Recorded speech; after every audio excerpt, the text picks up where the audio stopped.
Oh, aleluia! Oh, louvado seja o nome do Senhor. Grande é o nosso Deus e muito digno de ser louvado. Oh, maravilha! Que coisa tremenda! Que coisa tremenda!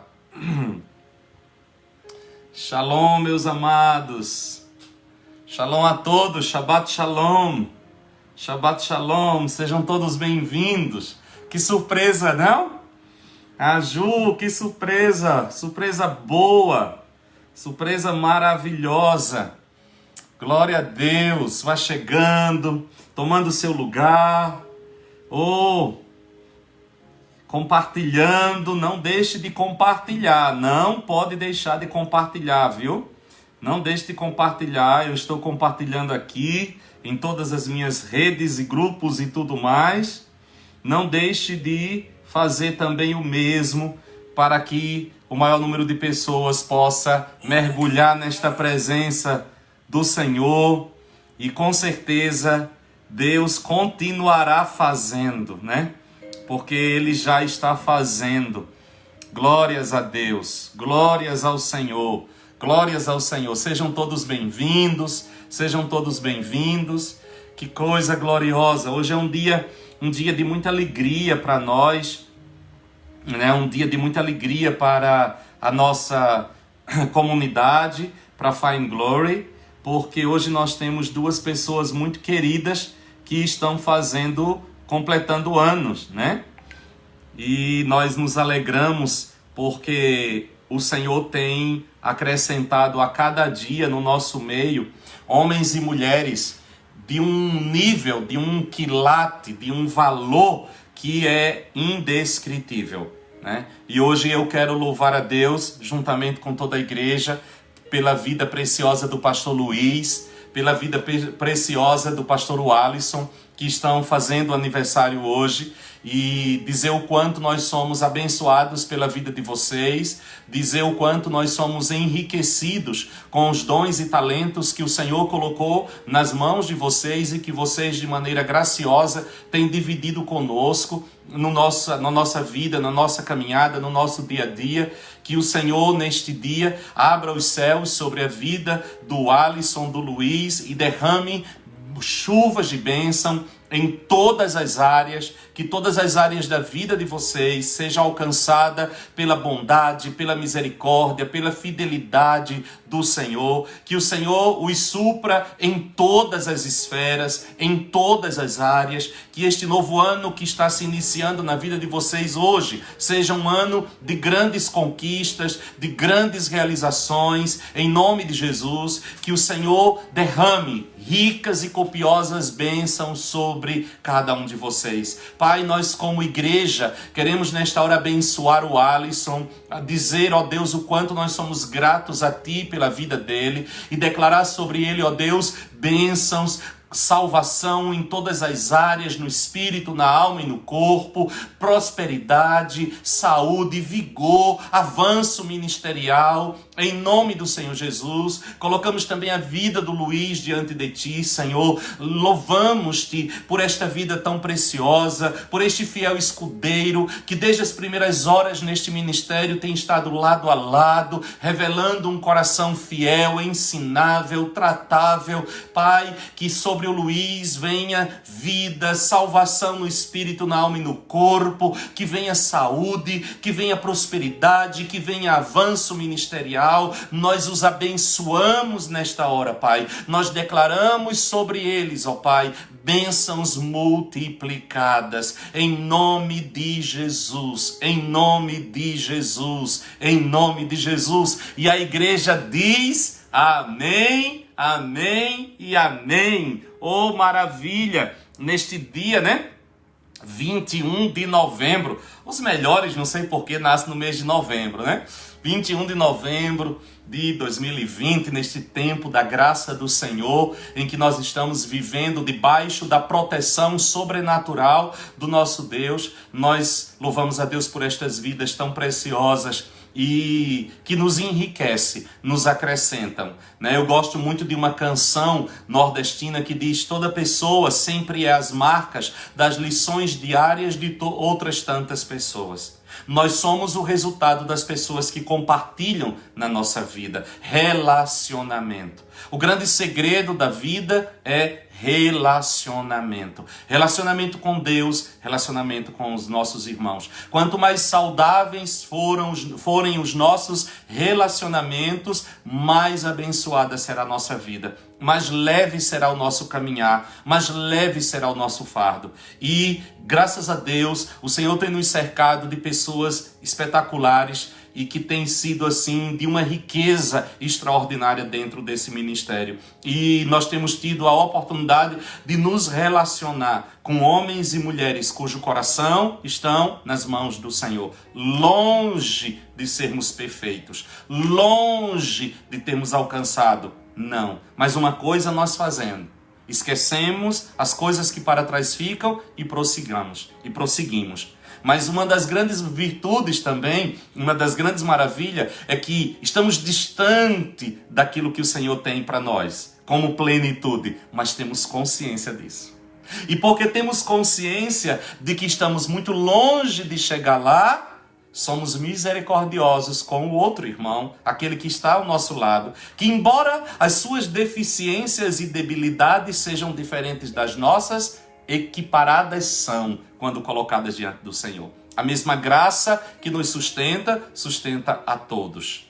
A mesma matéria que necessita desta graça dia após dia é a minha e é a sua.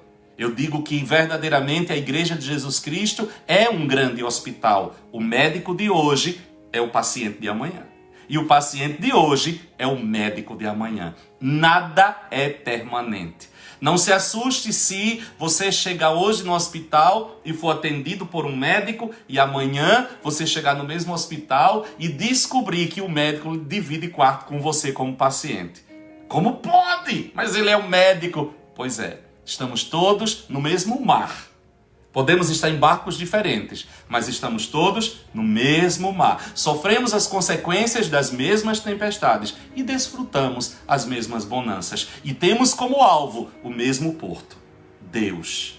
A imagem de Cristo sendo formada em nós, no nosso caráter, na nossa missão, na nossa vida. Isso é glorioso e nós precisamos compreender. Amém, queridos? Eu queria mais uma vez insistir com você de que você compartilhasse esta live com mais pessoas, o maior número de pessoas que você puder. Você que entrou, já compartilha, não custa nada, é de graça, né? Compartilha na sua página, tem alguém que você vai alcançar que eu não alcançaria. Vamos jogar essa rede? Vamos pescar em mar profundo? Vamos pescar os grandes cardumes? E eu queria hoje agradecer de uma maneira muito especial a Juliana, né? Eu não sabia que ela queria essa voz de adoradora. Que coisa linda, né? Coisa linda. Hoje a casa do Opposite Way está em festa, celebrando o aniversário do patriarca da família, né? O pastor Alisson, para quem não sabe, é pai de toda aquela prole maravilhosa, e a irmã Daisy é a mãe de toda aquela família linda do Opposite Way, né? Então hoje eles estão em festa, eles estão em celebração. Mas louvamos a Deus por esta vida preciosa da Juliana, que hoje nos escoltou à sala do trono com a sua voz belíssima, com o seu dom, com o talento que o Senhor deu. Juliana é líder de louvor na nossa igreja e na igreja do qual nós pastoreamos, e é uma bênção. É uma bênção. E eu achei interessante a direção do Espírito, porque hoje eu estava orando e conversando com Deus e dizendo: Senhor, estamos chegando no miolo do livro do Apocalipse, né, em pontos tão profundos e pesados, e até algumas coisas aqui de hoje eu fiquei assim, meu Deus, vamos falar, não vamos falar, mexer nessas coisas, vamos realmente expor tudo isso. E eu perguntei a Deus algo, né? E Deus me respondeu através da primeira canção, né? Que a Juliana cantou hoje quando nos levou à sala do trono. Eu disse: Pai, qual o objetivo? O que tu queres produzir em nós a nos levar a estudar o livro de Apocalipse e ainda mais estudar de uma forma tão diferente, né? Com alunos espalhados em tudo quanto é lugar. Temos um grupo razoável que está online, que está aqui agora, ao vivo, mas são mensagens que ficam aí e que centenas e centenas e centenas de pessoas vão se expor a ela. O que tu queres produzir? Porque eu sei que tudo que Deus faz, Deus é um Deus de planos, Deus é um Deus de propósitos. Deus não faz as coisas aleatoriamente, né? E a palavra mais repetida, a frase mais repetida em Apocalipse, nos 3 primeiros capítulos, é justamente essa: quem tem ouvidos, ouça o que o Espírito diz à igreja. E eu perguntei a Deus hoje: o que tu queres produzir na igreja? O que tu queres gerar em nosso coração ao nos fazer mergulhar no livro de Apocalipse? E essa palavra ficou no meu coração. Essa pergunta ficou no meu coração, e quando começou o louvor, que a Juliana começou a cantar, ela trouxe o salmo e cantou, né? Os que confiam no Senhor são como o monte Sião, que não se abala, mas permanece para sempre. Como em volta de Jerusalém estão os montes, assim o Senhor está em volta do seu povo. Autoridade, poder, domínio nas suas mãos. Pois o Senhor é rei, o Senhor é Deus dos povos. E enquanto ela cantava, o Senhor me respondeu: eu quero produzir na minha igreja segurança. A segurança que somente aquele que sabe quem é e para onde está indo pode carregar dentro de si. Para que eu esteja seguro na minha caminhada, para que eu possa passar por este vale e chegar do outro lado, eu tenho que guardar no meu coração a segurança do Senhor. E eu quero começar hoje trazendo à memória dos irmãos o hino que foi cantado. Sim, os que confiam no Senhor. Os que confiam no Senhor são como o monte Sião, que não se abala, mas permanece para sempre. E como os montes estão em volta de Jerusalém, fazendo um cinturão de proteção à cidade, assim Yahvé está em volta do seu povo. Autoridade, poder, domínio nas mãos dele. Tudo isso é colocado à disposição do seu povo. Então, quando nós mergulhamos neste livro, o livro do Apocalipse, o que o Senhor está querendo produzir? Primeiramente na igreja. Há 2 coisas que hoje são tônicas naquilo que nós vamos estudar no capítulo 8 do livro de Apocalipse. A primeira coisa é: Deus nos chama ao arrependimento. O Senhor chama os homens ao arrependimento. Quando nós falamos sobre as trombetas que começam a tocar e aquilo que elas revelam, nada mais é do que o Deus da glória nos chamando ao arrependimento. Primeiro sentimento que ele quer produzir: arrependimento. Lembra-te de onde caíste e arrepende-te. Lembra-te de onde caíste e arrependa-te. A outra coisa o outro sentimento que o Senhor quer produzir, e esse é para a sua igreja, é segurança. Nós temos um Deus. Nós estamos firmados na rocha. Aquele que o Pai me deu, de maneira nenhuma eu o lançarei fora. É promessa de Jesus. É aliança de Jesus. E ninguém o arrebata das minhas mãos. O apóstolo Paulo disse: quem nos separará do amor de Deus que está em Cristo Jesus, o nosso Senhor? E ele desafia: nem a morte, nem a vida, nem anjos, nem demônios, nem principados, nem potestade, nem o presente, nem o porvir, nem a altura, nem a profundidade, nenhuma criatura pode nos separar do amor de Deus que está em Cristo Jesus, o nosso Senhor. O Senhor nos chama à segurança, a segurança de filhos e filhas na rocha, firmados em Cristo, seguros em Cristo, porque eu sei que o meu Redentor vive e que brevemente se levantará sobre a terra. Como Paulo declara: combati o bom combate, terminei minha carreira, guardei a fé, estou pronto para receber a coroa que o justo juiz me dará naquele dia, e não somente a mim, mas a todos quanto guardarem a fé. Essa segurança tem que encher o nosso coração. Nós não podemos viver a vida cristã como se fosse uma loteria. Quem sabe, talvez, não. Quem tem o filho tem a vida. Quem não tem o filho não tem a vida. É uma matemática exata. Jesus é a salvação. Jesus é a porta que nos leva ao Pai. Então guarde isso no seu coração. Arrependimento e segurança são as tônicas do Espírito quando estudamos o livro de Apocalipse. Vamos à leitura de hoje? Você já compartilhou, né? A live? Já? Ainda não? Você aí. Você aí, não compartilhou ainda? Pois faça agora, enquanto a gente vai para o capítulo 8 do livro de Apocalipse. Apocalipse capítulo 8. Nós vamos fazer a leitura e depois nós vamos, como sempre fazemos, fazer uma exposição dos pontos principais deste capítulo. São apenas 13 versículos. Diz assim a palavra do Senhor. Quando ele abriu o 7º selo, fez-se silêncio no céu por cerca de meia hora. E vi os 7 anjos que estavam em pé diante de Deus, e lhes foram dadas 7 trombetas. Veio outro anjo e pôs-se junto ao altar, tendo um incensário de ouro. Foi-lhe dado muito incenso, para oferecê-lo com as orações de todos os santos sobre o altar de ouro que está diante do trono. E da mão do anjo subiu diante de Deus a fumaça do incenso com as orações dos santos. Então o anjo tomou o incensário, encheu-o do fogo do altar e o lançou sobre a terra. E houve trovões, vozes, relâmpagos e terremotos.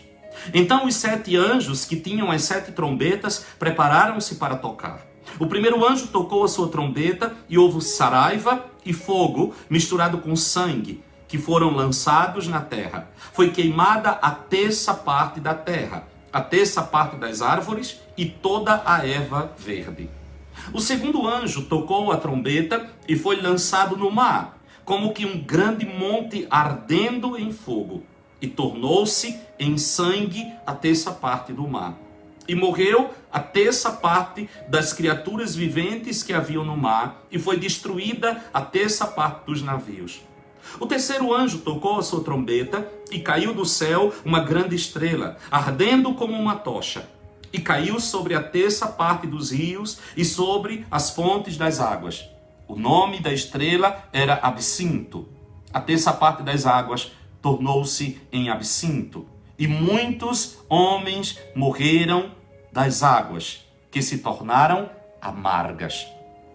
O quarto anjo tocou a sua trombeta e foi ferida a terça parte do sol, a terça parte da lua e a terça parte das estrelas, de modo que a terça parte deles se escureceu. A terça parte do dia não brilhou, e semelhantemente à da noite. Enquanto eu olhava, ouvi uma águia que, voando pelo meio do céu, dizia com grande voz: ai, ai, ai, dos que habitam sobre a terra, por causa das outras vozes das trombetas, dos 3 anjos que ainda vão tocar. Pai, esta é a tua palavra e nós pedimos que o teu Espírito nos dê sabedoria. Que o véu seja tirado dos nossos olhos e o entendimento venha para este tempo. Ilumina os olhos do nosso coração para compreendermos aquilo que tu queres nos ensinar nesta hora. Nós declaramos sobre cada mente e cada coração a capacidade do teu Espírito para receber do céu a revelação que somente pelo Espírito pode ser concedida. Pai, em nome de Jesus, nos submetemos ao teu poder, nos submetemos à sabedoria do alto e dizemos: Senhor, tu és Deus e nós daremos a ti sempre a honra, a glória, o louvor e a adoração. Em nome de Jesus. Amém, amém e amém. Ok, irmãos, as trombetas começam a tocar. As trombetas começam a tocar. As trombetas mostram o que vai acontecer na história até o retorno de Cristo, dando ênfase ao sofrimento dos homens. Aquilo que eu costumo sempre dizer quando dizem que todo caminho leva a Deus, pois é, ninguém escapa de encontrar-se com este Deus. Glória a Deus que nós não vamos no caminho que nos leva a Deus. Nós estamos indo no caminho que nos leva ao Pai. E este caminho é uma pessoa, e esta pessoa é Jesus Cristo de Nazaré. Mas há algo interessante aqui no capítulo 8, nos versículos 1 até o versículo 5. Antes das trombetas tocarem, houve silêncio no céu. Há um período de silêncio. E nós vamos começar falando sobre este silêncio e o que é que eles significam. O que este silêncio que está descrito nestes primeiros versículos, ele vai trazer, os primeiros 5 versículos aqui, fala de algo que precede o tocar da trombeta. Fala de algo que precede a liberação de toda esta coisa terrível sobre a raça humana. Os céus ficam em silêncio para ouvir as orações dos santos. É a única vez em toda a eternidade em que nós vamos encontrar o céu em silêncio. É apenas este período de meia hora. E João vai dizer o que vai acontecer. Houve silêncio no céu. Para que houve silêncio no céu? Ele vai dizer, por cerca de meia hora, aquilo chama a atenção dele. Aquilo chama a atenção. E ele diz que um anjo toma um incensário. O que é um incensário? Se você foi católico, ou você é católico ou de alguma igreja litúrgica, tem uma coisa chamada turíbalo. O que é um turíbalo? É aquele objeto que nas cerimônias, né, eu era cerimoniário na igreja católica, então eu sei muito bem como é que funciona, né, o turíbalo, aquele objeto onde você coloca as brasas dentro dele, e você coloca o incenso, e você tem uns movimentos que você dá e vai subindo aquele incenso. Aquilo é um incensário, ou em outras palavras, um turíbalo. E João vê um anjo tomando um incensário como esse, e ele vai buscar no altar brasas do altar, e ele apresenta diante de Deus este incensário. E é algo interessante que ele vai dizer aqui. Ele diz que este incensário de ouro, falando de algo santo, de algo divino, de algo celestial, e foi colocado ali muito incenso. Muito incenso. Aleluia! E o que era este incenso que ele percebe que era muito incenso? Para oferecê-los com as orações de todos os santos sobre o altar de ouro que está diante do trono. Guarde isso. Primeira coisa, muito incenso. O que é este incenso? Este incenso acompanha a oração dos santos. Se há muito incenso, há muita oração. O céu fica em silêncio para receber a oração da igreja de Jesus Cristo. O céu fica em silêncio para Deus aspirar este incenso que vem trazendo as orações da igreja, de toda a igreja. Que coisa espetacular! Que coisa tremenda! O céu para ouvir a nossa oração. O céu para ouvir o nosso clamor. O céu para ouvir a nossa adoração. Quando os santos de Deus oram, todo o céu faz silêncio e para escutar. Aleluia! Quando os santos de Deus da terra levantam a voz em oração, os céus silenciam para escutar. E para que Deus possa, de forma solene, receber esta oração, que vem em forma de incenso, num turíbalo de ouro. Que solenidade para receber a oração no céu. Que coisa tremenda! Imagine a cena. O Deus da glória sentado no seu trono, um anjo com um incensário de ouro, o céu parado num silêncio sepulcral. Para quê? Para que Deus possa receber a oração da igreja. Que coisa! Oração é coisa preciosa. Oração é coisa séria. Aleluia! As orações dos santos sobem ao céu. Versículo 4 diz: e da mão do anjo subiu diante de Deus a fumaça do incenso com as orações dos santos. Uau! Sobe. Você está aqui cantando, você está aqui adorando, você está aqui orando, e como o incenso está subindo. E há uma solenidade no céu para que Deus receba esta oração. Aleluia! O que é que isso me mostra? Quando oramos, Unimos-nos a Deus no seu governo. Alguém já dizia, a igreja governa pela oração. A igreja é a parceira de Deus no estabelecimento do seu governo, no chamado do seu reino. Como, pastor? Pela oração. Pela oração. Jesus nos ensinou a levar o reino de Deus pela oração. Jesus nos ensinou a trazer o reino de Deus pela oração. Reino fala de justiça, reino fala dos valores, reino fala da vida, reino fala de tudo aquilo que diz respeito. Ele disse que nós deveríamos orar dizendo, venha o teu reino. O que é a igreja? A igreja é uma parceira de Deus no estabelecimento do governo dele nesta terra. Se o meu povo, que se chama pelo meu nome, se humilhar e orar, e se arrepender dos seus maus caminhos, eu ouvirei do céu, diz o Senhor. Eu perdoarei os seus pecados e eu sararei a terra. A terra sofrerá a consequência desta união de parceria entre a igreja que ora e o Deus que ouve as orações. Quando você chega em Malaquias vai chamar a atenção do povo a respeito do dízimo, que o povo não trazia mais o dízimo nem as ofertas no altar do Senhor, na casa do Senhor. E o que é que ele diz assim? Com maldição sois amaldiçoado, vós e a terra toda. A obediência da igreja, a união da igreja com os propósitos de Deus, traz bênção sobre a igreja e sobre toda a terra. Mas a rebelião da igreja também traz maldição sobre toda a terra. A igreja é o pêndulo de equilíbrio de Deus na terra.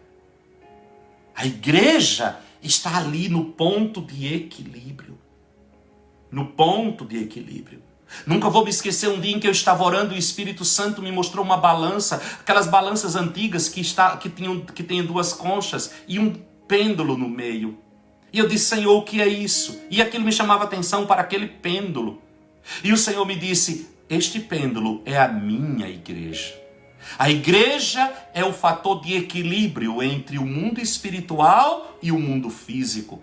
Pela oração dos santos, o governo de Deus é exercido no meio da terra. Se o meu povo orar, se o meu povo se arrepender, a terra sofrerá as consequências. A igreja não governa pelo braço. A igreja não governa com as armas do mundo. As nossas armas não são carnais. A igreja não governa pelas tramóias dos homens. As nossas armas são poderosas em Deus.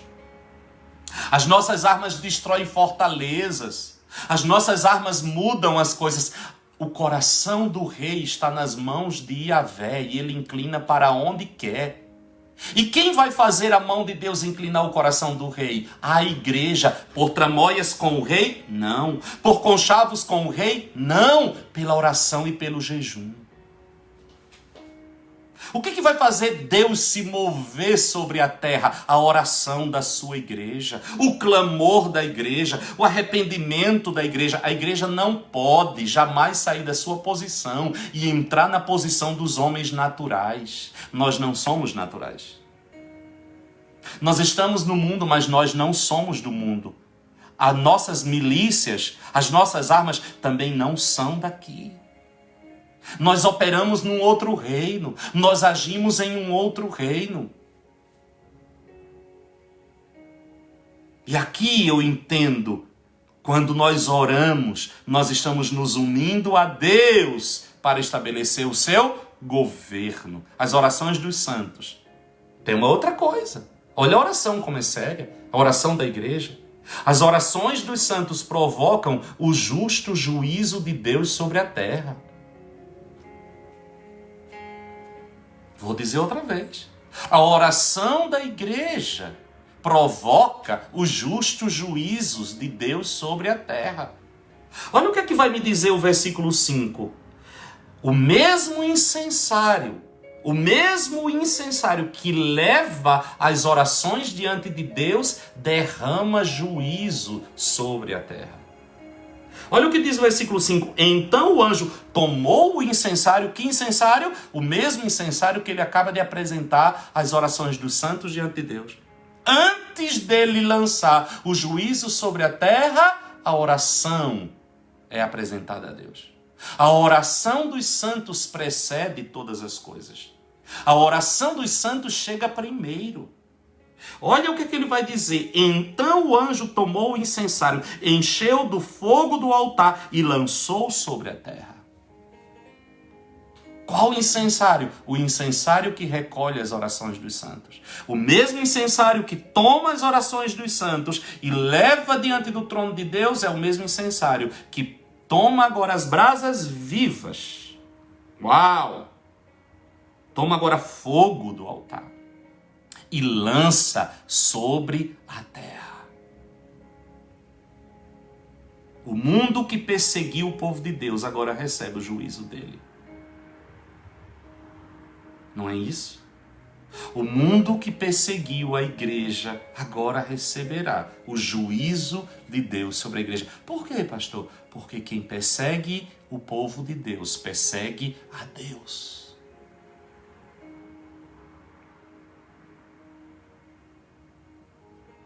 Sério. Quando Paulo, ainda Saulo de Tarso, ia para Damasco, levando uma carta para prender cristãos, Paulo já tinha um currículo de mãos banhadas de sangue, de tanto perseguir a igreja do Senhor. Ele mesmo disse que ele não era digno de ser chamado de apóstolo, porque perseguia a igreja de Cristo. No caminho, Jesus aparece para ele no meio de uma luz, derruba-o do cavalo e diz: Saulo, Saulo, por que me persegues? Ele fica surpreso e ele diz: quem és tu? A quem eu perseguo? Ele diz: eu sou Jesus, a quem tu persegues. Mas Paulo, Jesus já tinha morrido, subido ao céu, depois quando Paulo entrou em ação. Como Paulo perseguia a Jesus? Perseguindo a igreja. Jesus não diz: Saulo, Saulo, por que tu persegues a minha igreja? Não, tu persegues a mim. Eu e a minha igreja somos um só. A igreja é o meu corpo, eu sou a cabeça. Quem toca na minha igreja, toca em mim. Quem fere a minha igreja, fere a mim. Quem persegue a minha igreja, está perseguindo a mim. Não existe. Paulo vai dizer depois, eu acho que é por isso que Paulo entende também. Paulo diz: eu morri. A vida que eu vivo hoje, eu vivo ela pelo Filho de Deus. Por fora é Paulo, por dentro é Cristo. Que coisa tremenda, não? Ser igreja do Senhor. Pastor, o senhor está falando de uma placa, de uma denominação? Claro que não, estou falando de um povo tirado do meio do povo. Daqueles que tiveram um encontro pessoal com Jesus Cristo de Nazaré. Aleluia, a igreja do Senhor. Outra coisa que me chama a atenção é que o altar do sacrifício, o altar da oração e o trono estão muito próximos. Altar e trono trabalham juntos. Oração e autoridade trabalham juntos. Estava ouvindo hoje a ministração da apóstola Valnice e ela dizia uma coisa, né? Que a gente sempre diz: muita oração, muita vitória. Pouca oração, pouca vitória. Por quê? Porque o altar, onde a oração é trazida, ao altar, onde a oração se mistura com o incenso, e o trono estão ali lado a lado. O altar fala de adoração, o altar fala de oração, o altar fala de intercessão, o altar fala de comunhão. E o trono? A autoridade. O altar precede o trono. Não tem como exercer a autoridade sem primeiro passar pelo altar. Não tem como ter autoridade, manifestar a autoridade sem primeiro passar pelo altar. A oração que chega ao trono é a oração que passou pelo altar. E aquilo que o trono vai manifestar é a consequência daquilo que foi produzido no altar. Meu amado, onde não há oração, não há vida. Onde não há oração, não há manifestação do poder de Deus. Tudo aquilo que você chama de manifestação do poder de Deus, que não é consequência de uma vida de oração, de muita oração, na realidade é emoção pura. As pessoas confundem poder com grito, poder com histeria, poder com tom de voz, poder com manipulação. Isso não é poder.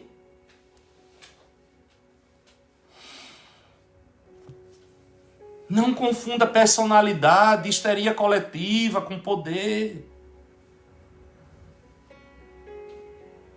O poder que o trono libera é gerado no altar. O poder que o trono libera é gerado no altar. Quer poder? Vai orar. Quer ver o poder de Deus manifestando na sua vida? Vai orar. Tenha uma experiência com o altar. Nós cooperamos com Deus orando. Nós nos unimos a Deus orando. Nós nos tornamos parceiros de Deus orando. A Juliana ministrando hoje disse, o primeiro chamado de Deus na nossa vida é para estar com Ele. O primeiro chamado de Deus na sua vida não é para que você vá, ai pastor, eu tenho um chamado de Deus na minha vida. Glória, todo mundo tem. Todo mundo tem chamado. Pastor, todo mundo tem chamado? Tem. O primeiro chamado e o principal chamado. O primeiro chamado e o principal chamado todo mundo tem. Qual é ele, pastor? Para estar com Deus. Para orar. Para relacionar-se. Jesus não chamou de imediato para ninguém ser apóstolo, ser não sei o quê. Não. A Bíblia diz que ele escolheu 12 para estar com ele. Depois é que ele enviou para serem apóstolos. Para pregar, para expulsar demônio, para curar enfermo, para fazer discípulo depois. Primeiro, estar com o Senhor. Você nunca vai conseguir ser um porta-voz de Deus sem que você tenha uma vida de comunhão com Ele. Você vai falar de um desconhecido. Não haverá vida no seu olhar, não haverá vida nas suas palavras. A Bíblia diz que nós receberíamos poder ao descer sobre nós o Espírito Santo e nós seríamos testemunhas. O que é testemunha? É alguém que fala do que viu e ouviu. Como que eu posso falar do que eu vi e ouvi acerca de Cristo se eu não vivi nos seus dias? O poder do Espírito me levará a ter uma vida de comunhão com o Senhor, de uma maneira tão intensa que quando eu me levantar para falar de Jesus Cristo e da obra do Calvário, eu falarei com tanta vida, com tanta certeza, com tanta convicção, que aqueles que me ouvirem terão a impressão de que eu estive ali aos pés da cruz. De fato e de verdade, no tempo e no espaço. Está com o Senhor. A igreja precisa estar com o Senhor. Mas vamos seguir. Primeira coisa, a vocação da oração. No versículo 6, as trombetas se preparam para tocar. E o apóstolo João, irmãos, ele era um judeu. E como judeu, ele entendia muito bem a importância das trombetas. Qual é a importância das trombetas? Você pode ler depois, eu não vou citar para não ficar muito longo a nossa ministração, mas se você pegar o livro de Números no capítulo 10, Número capítulo 10, e você for ler, você vai ver ali os três principais usos importantes de uma trombeta. A primeira coisa, a trombeta ou o shofar. O que é uma trombeta? Um shofar, né? Aquele chifre de carneiro que era tocado, ele era usado primeiro, no capítulo 10 de Números, do versículo 1 ao versículo 8, vai dizer que aquela trombeta, aquele shofar, era usado para reunir o povo. Quando o shofar tocava, existem toques diferentes de shofar, eu não sei tocar, mas existem toques diferentes, cada toque significa uma coisa, cada maneira de tocar, mais arrastado, mais comprido, mais podado, cada forma tem um significado. E um destes toques era para reunir o povo. Outro toque do shofar, ou da trombeta, era usado para anunciar a guerra. A Bíblia diz que como o povo vai se preparar se ninguém tocar anunciando a guerra?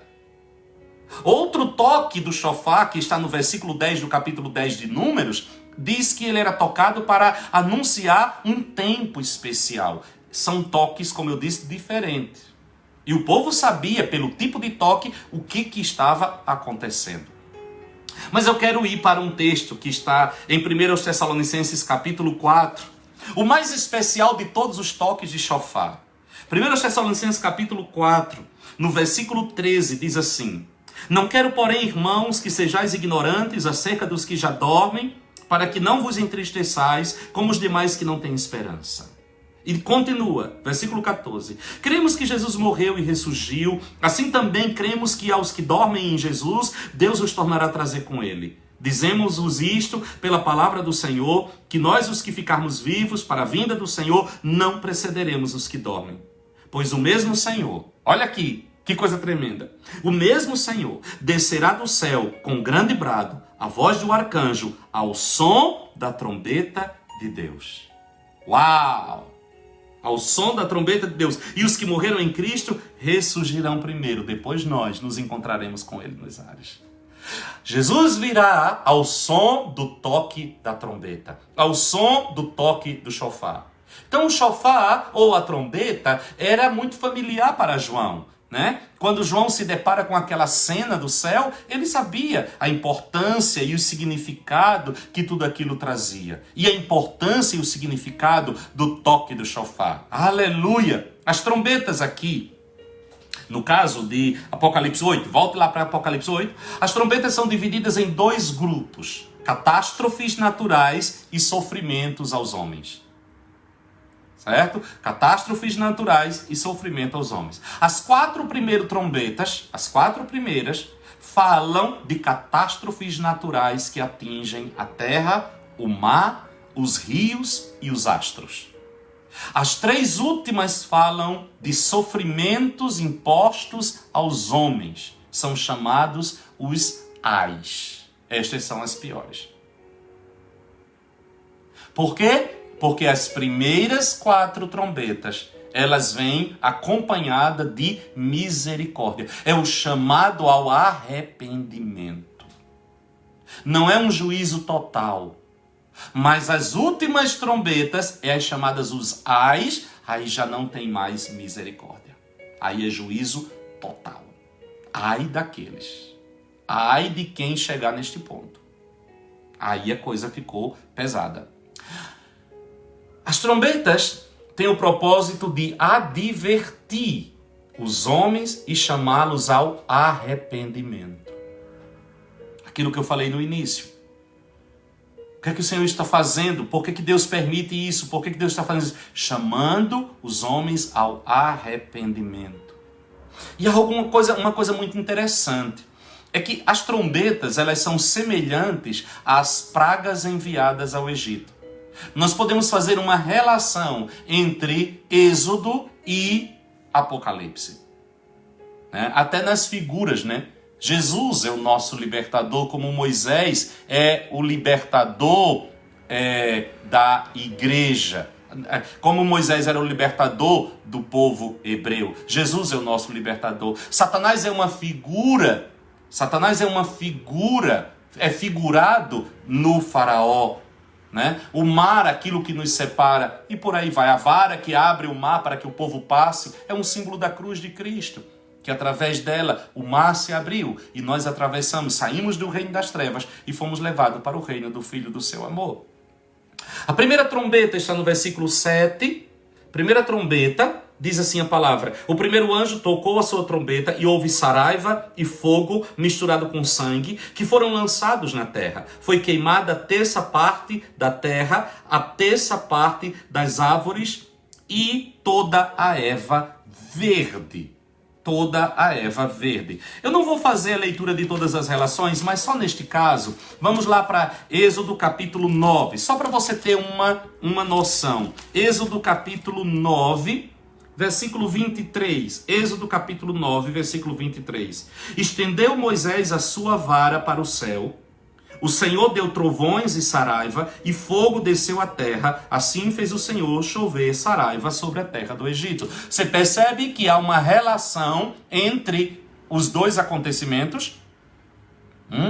Você percebe que existe uma relação entre aquilo que João vê da trombeta e o juízo de Deus, que era juízo, mas com misericórdia. O povo, não, e aí você já vai chegar a relação ainda vai ficando mais profunda, né? Porque quando Deus manda as pragas sobre o Egito, quando Deus levanta Moisés, qual era o objetivo de Moisés? Levar o povo para a terra prometida. A terra prometida é uma figura do céu. Jerusalém da terra uma Jerusalém no céu. O povo precisava ser tirado. O opressor era Faraó. Deus vai mandar agora as pragas sobre o Egito. Para quê? Para punir os deuses do Egito, produzindo também arrependimento nas pessoas e despertar a igreja de Êxodo, que era o povo hebreu. Mas algo interessante e que chocava Faraó é que nenhuma dessas pragas atingia o povo hebreu.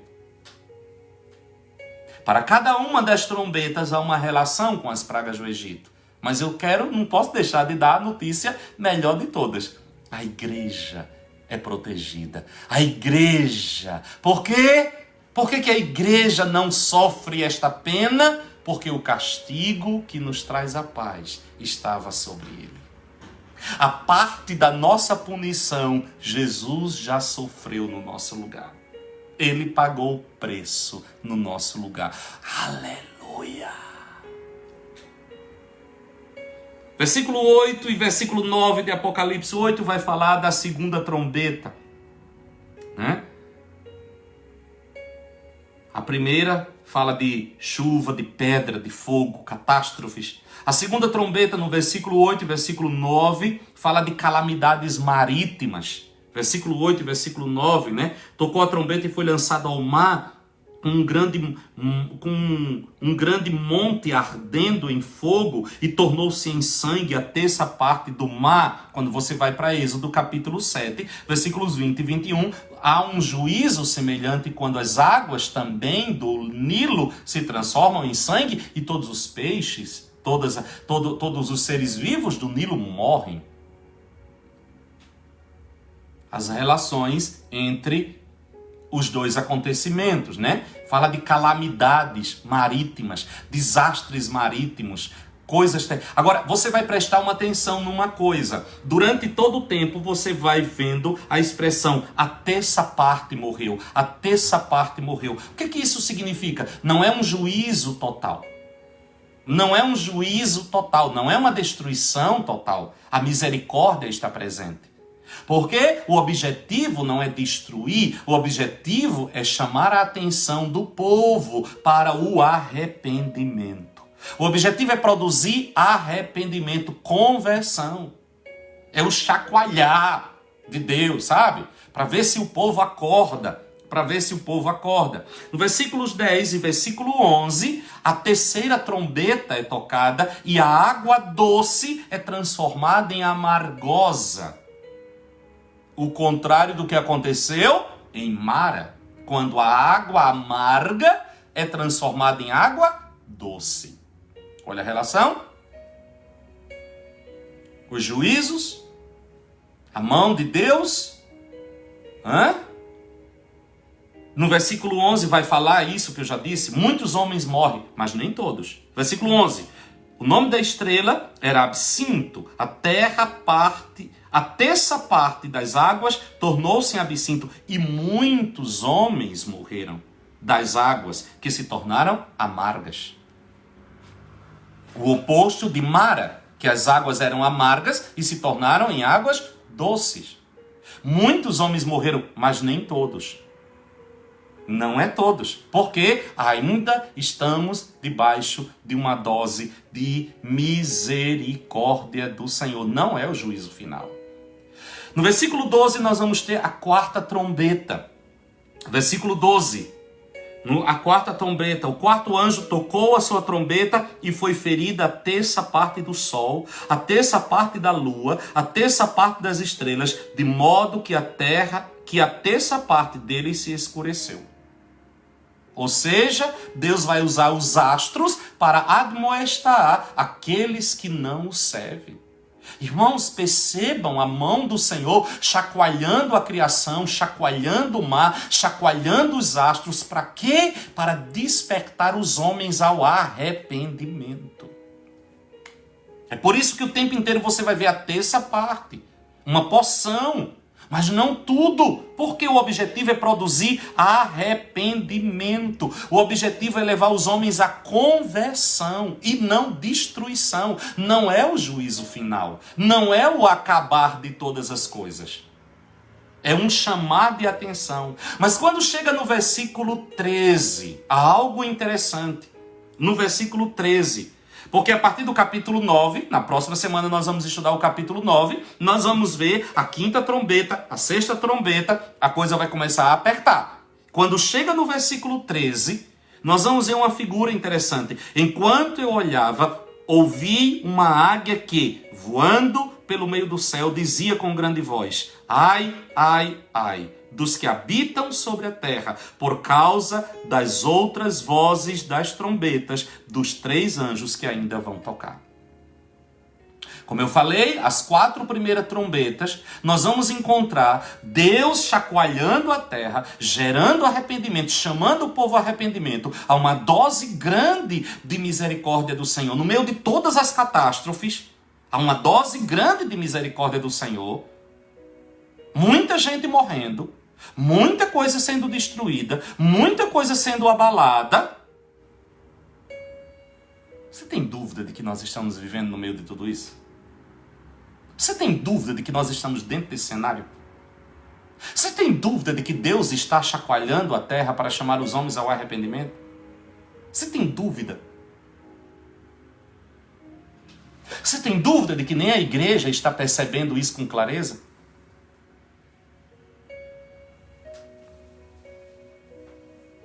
Arrependimento é a palavra de ordem. Voltar-se ao Senhor é a palavra de ordem. O Senhor está chacoalhando tudo. Está tudo sendo abalado.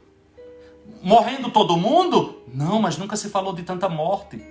Está sendo destruído tudo? Não, mas nunca se falou de tanta falência. As árvores, os navios.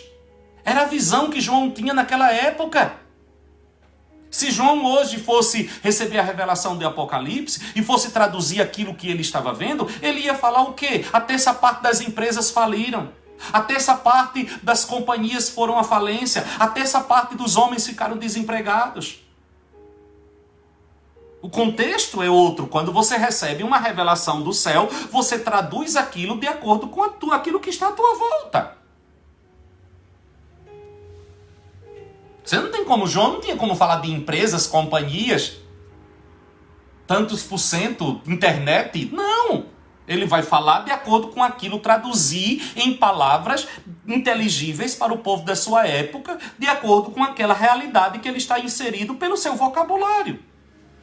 Se fosse hoje, João ia falar de quê? Do que está acontecendo. Nações estão falindo, vai morrer todo mundo? Não, mas uma grande parcela. Vai falir todas as empresas? Não, mas uma grande parcela. O que é isso? É Deus chamando-nos de volta para Ele. É Deus chacoalhando as nações e nos chamando para uma... Agora, olha o que é que vai acontecer. Olha o que é que Deus nos disse. Olha o que é que Deus nos falou. Olha o que é que o Espírito Santo nos disse. Que Ele enviaria um avivamento, mas esse avivamento seria precedido de uma chuva, de um vento. Um vento com cheiro de chuva. E o objetivo deste vento com cheiro de chuva era despertar o quê? Era despertar o quê? O profético. A voz profética de dentro das cavernas seria tirada. O que é um profeta? Como é que o profeta é distinguido na Bíblia? Qual é a figura do profeta? Uma águia. Porque a águia tem uma visão perfeita. O profeta é aquele que vê. O profeta é chamado de vidente. Olha o que João vai ver no próximo estágio. Uma águia. O que é esta águia? A voz profética. O profeta será despertado. O profeta será tirado das cavernas para quê? Para alertar o povo. Ai, ai, ai do que vem depois.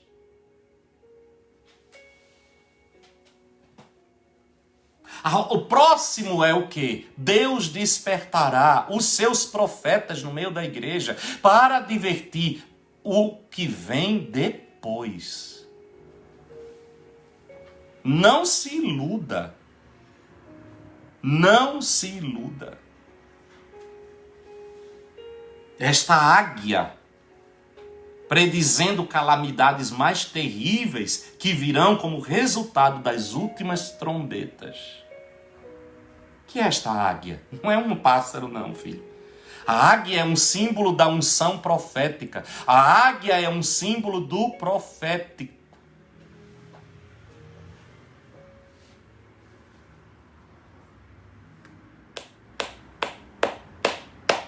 Quem tem ouvidos, ouça o que o Espírito diz à igreja. Quem tem ouvidos, ouça o que o Espírito diz à igreja. Aleluia! As últimas 3 trombetas são denominadas ais.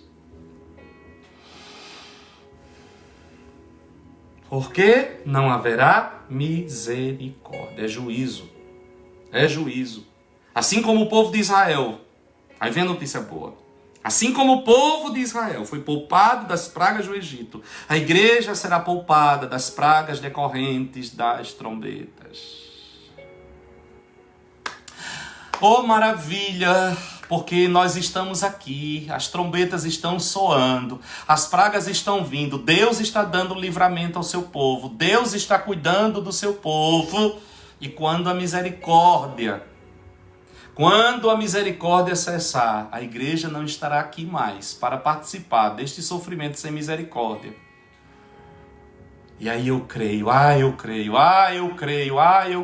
com todas as forças do meu coração, que antes a águia se levantará para advertir, a águia se levantará para dizer ai dos que vêm, ai do que vem depois, mas entre este levantar-se da águia, que é a unção profética, e as últimas trombetas serem tocadas, a igreja será levada desta terra, a igreja será arrebatada, a trombeta soará, há uma trombeta especial que o arcanjo soará, e quando esta trombeta soar, os mortos em Cristo ressurgirão primeiro, depois nós que estivermos vivos seremos arrebatados e nos encontraremos com Jesus Cristo nos ares.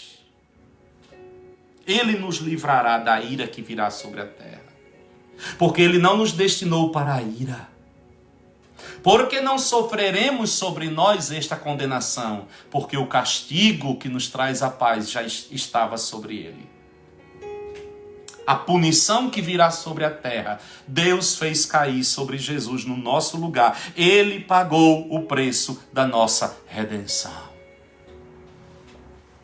Ele pagou o preço. Nós estamos quites. Aleluia! Assim como o povo de Israel foi poupado das pragas do Egito, a igreja será poupada das pragas decorrentes das trombetas. A igreja não sofrerá essa ira. A igreja não sofrerá essa ira. Posso ouvir um amém nesta igreja? Aleluia! As trombetas soam para divertir, não para destruir totalmente. O que nós estamos vendo são as trombetas soando para divertir, para chamar de volta para o Senhor. Uma chance para o arrependimento. O que Deus está fazendo? Uma chance para o arrependimento. Arrepende-te. Volta. É tempo de regressar, é tempo do filho pródigo voltar para casa. É tempo de voltarmos à palavra, é tempo de voltarmos às escrituras, é tempo de estudarmos a Bíblia, é tempo de orarmos, é tempo de jejuarmos, é tempo de adorarmos, é tempo de intercedermos. É tempo de nos voltarmos para o Senhor com jejum, com oração, com quebrantamento. É tempo de enchermos as nossas lâmpadas de azeite. É tempo de buscarmos ao Senhor com a motivação correta. É tempo de irmos à presença do Senhor pela presença do Senhor. É tempo de nos apaixonarmos pelo noivo, pois o noivo está chegando e se aproxima as bodas do Cordeiro. É tempo de nos voltarmos para Deus. É tempo de deixarmos de lado este evangelho que é arco, mas que não tem flecha. É tempo de jogarmos fora este evangelho fajuta, este evangelho que só fala a nossa mente, este evangelho que só satisfaz os apetites de ganância do homem, este evangelho de um deusinho medíocre que vive para servir o homem e não o homem para servir a ele. É tempo de abandonarmos tudo isso e nos voltarmos para aquele que tem os olhos como tocha de fogo, o cabelo branco como a branca neve das sua boca sai uma espada afiada de 2 gumes. Aquele que vem montado em cavalo branco, que cavalga sobre as alturas, o Rei dos Reis e Senhor dos Senhores. É tempo de nos desapegarmos desta terra e deixarmos tudo isso para trás, pois tudo isso ficará, e olharmos para o Senhor e contemplarmos a sua glória e sermos envolvidos pela sua majestade. É tempo. É tempo da igreja ser igreja. É tempo de chegar ao altar de Deus. É tempo de queimarmos incenso de adoração diante do Senhor.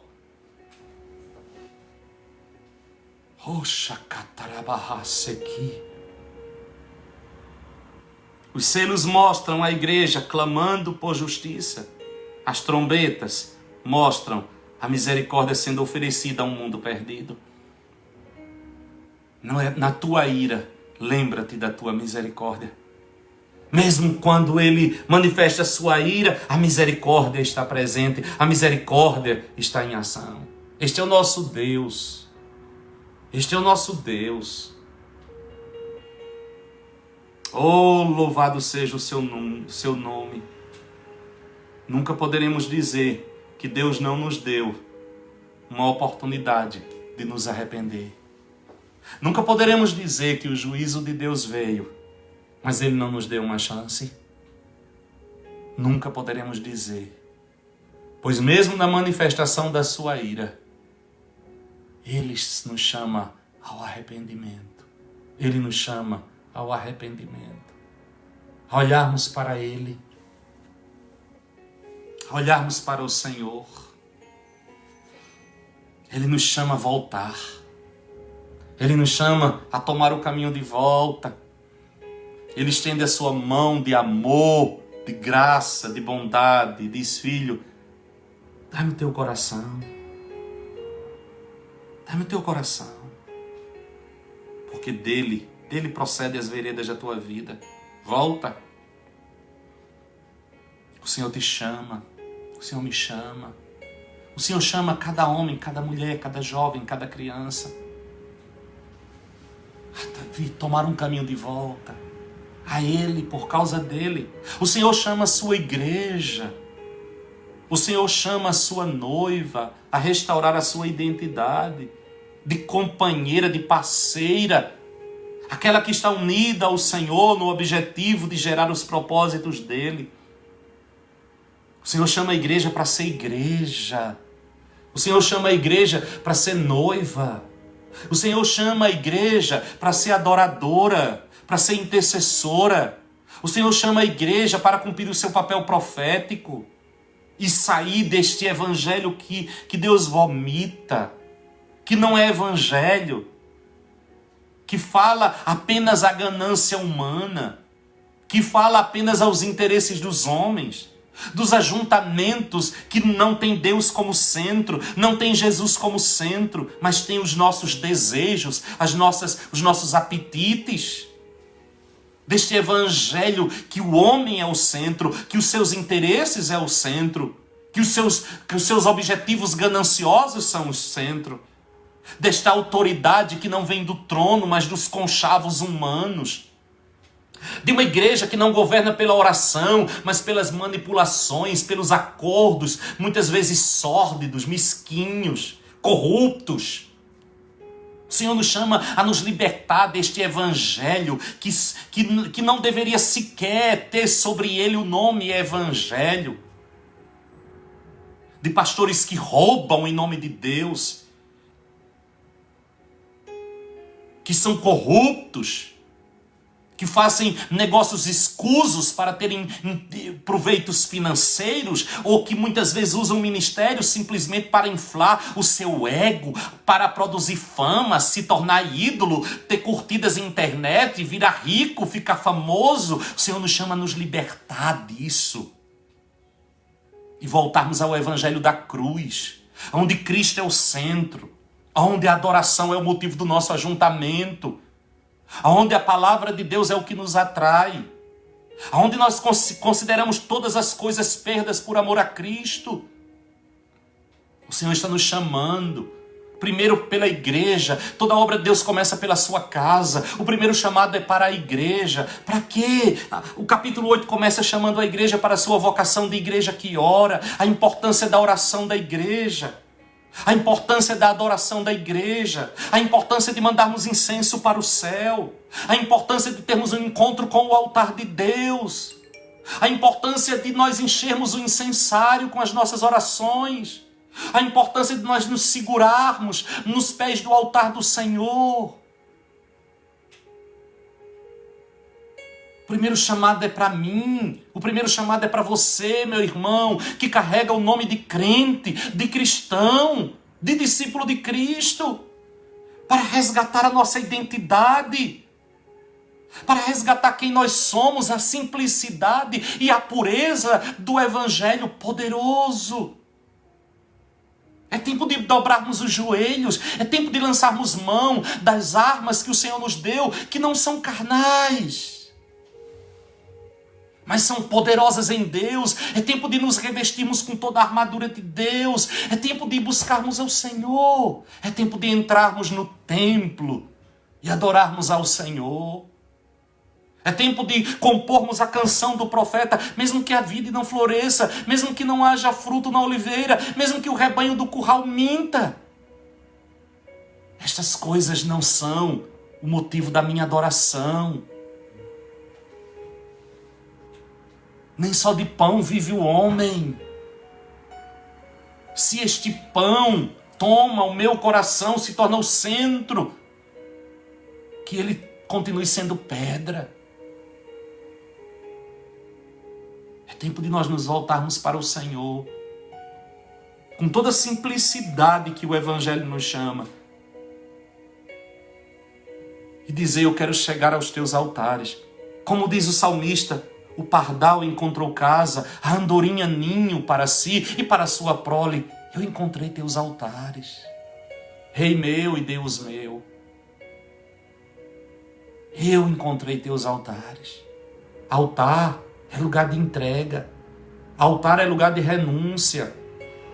Altar é lugar de oração, de adoração, de estar ali. Primeira coisa que eu descubro no altar é que o altar tem um cheiro de morte. No altar tem sacrifício. Até essa palavra sacrifício virou um negócio estranho, né, no meio evangélico. Quando fala de sacrifício, já pensa em dinheiro, em dar alguma coisa física. Precisamos retornar, irmãos. Precisamos voltar. Precisamos começar em nós. Começa em mim, Senhor. Começa em mim, Senhor. Desperta em mim primeiro, Senhor. Começa na minha vida. Começa onde eu estou, Senhor. Começa na igreja que eu pastoreio. Começa nas ovelhas que me cercam. Começa no meu ministério. Um chamado de volta à nossa vocação. Começa naqueles que fazem parte da nossa liderança, nos pastores, nos líderes. Um chamado de volta à oração, à adoração, à intercessão. Começa em mim, Senhor. Começa em mim, Senhor. Eu quero estar contigo. Se você perdeu o prazer da oração, se você perdeu o prazer de estar com Deus, se você perdeu o prazer de estar na presença do Senhor, clame a Deus. Pois antes de tudo isso aqui acontecer, a primeira coisa que Apocalipse 8 fala é de uma igreja que ora. É de uma igreja que ora. É de uma igreja que enche as taças, que enche o incensário de oração. Pai, eu oro nesta hora por um despertar do Teu Espírito. Um despertar do Teu Espírito no nosso meio, na nossa vida, neste ministério, na igreja de Jesus Cristo. Um despertar do Teu Espírito nos chamando de volta. Um despertar do Teu Espírito, Senhor. É isso que nós clamamos. Aviva-nos, Senhor. Aviva-nos, Senhor, aviva-nos, Senhor, aviva-nos, Senhor. Chacoalha primeiro as estruturas do nosso ser. Queremos ter fome pela Tua presença, queremos ter sede pela Tua presença, queremos desejar-Te mais do que o ouro e a prata, queremos desejar-Te mais do que tudo. Queremos ser cheios, Senhor, cheios de fome, de sede pela Tua gloriosa, majestosa presença. É a Tua presença, é a Tua presença que nós mais queremos. Queremos ser igreja. Queremos ser igreja, corpo de Cristo.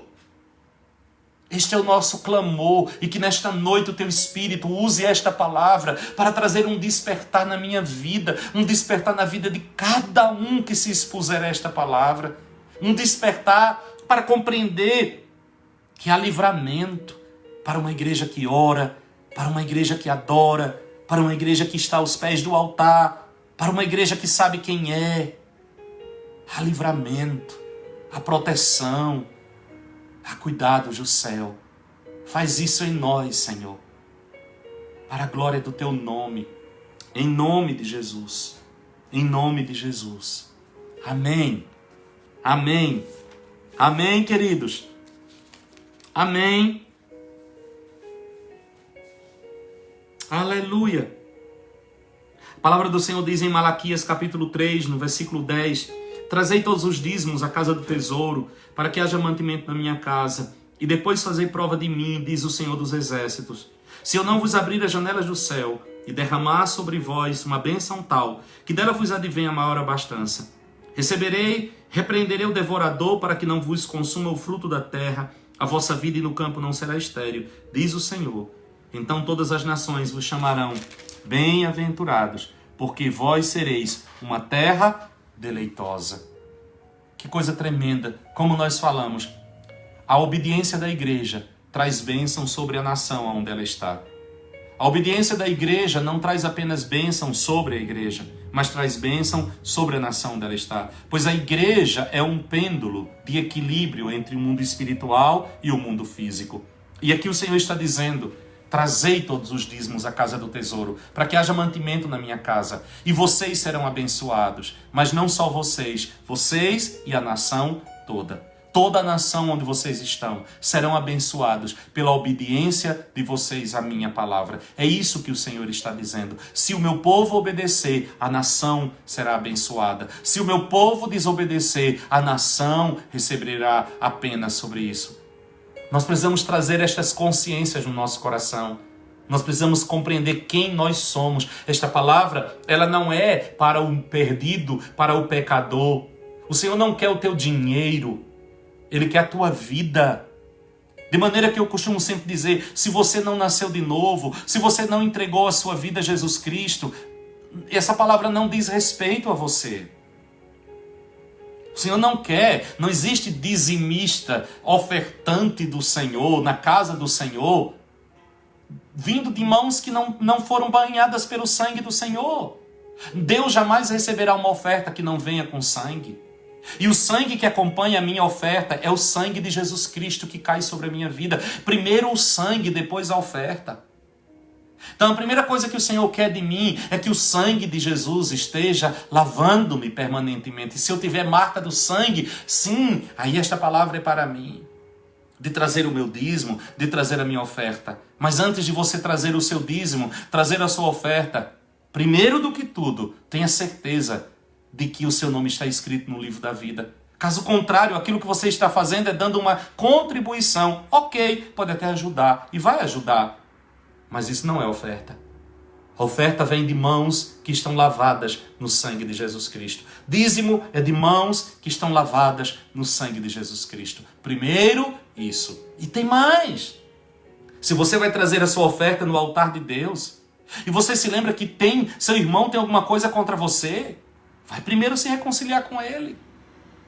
Quantas vezes nós trazemos dízimos e ofertas que nunca foram recebidos pelo Senhor? Porque eles estão carregados de ódio, de intriga, de contenda, de briga, de mentiras, de fofoca. Ei, arrepende-te. Prepara o teu coração para semear na casa do Senhor. Prepara-te primeiro para poder oferecer ao Senhor alguma coisa. Não adianta nada você pegar o teu dinheiro misturado com tua intriga, com teu ódio, com a falta de perdão e trazer no altar de Deus. Isso não é oferta. Reconcilia-te primeiro. Pede perdão primeiro. Vai primeiro aos pés do Senhor. Procura aquela pessoa que você feriu. Procura aquela pessoa que você caluniou. Aí você vai descobrir que as sementes que você plantar na casa de Deus, na obra de Deus, elas vão produzir 100 vezes mais na tua vida. Muitas vezes nós plantamos, nós semeamos, nós ofertamos, nós dizimamos e nós não vemos nada acontecer na nossa vida. Porque nós achamos que isso é um ato mecânico, nós achamos que isso é uma barganha, nós achamos que isso é uma troca, nós achamos que isso é um toma lá da cá. Não é não, filho. Não é não. Nenhuma semente de oferta germinará se ela vier adubada pelo ódio, adubada pela intriga, adubada pela fofoca, adubada pela contenda. Então, antes de você trazer o seu dízimo, antes de você trazer a sua oferta, na casa do Senhor, está aí os dados da conta da igreja, onde você pode trazer o seu dízimo e a sua oferta, mas antes disso, pede ao Espírito Santo para sondar o teu coração. Senhor, eu caluniei alguém, eu menti de alguém,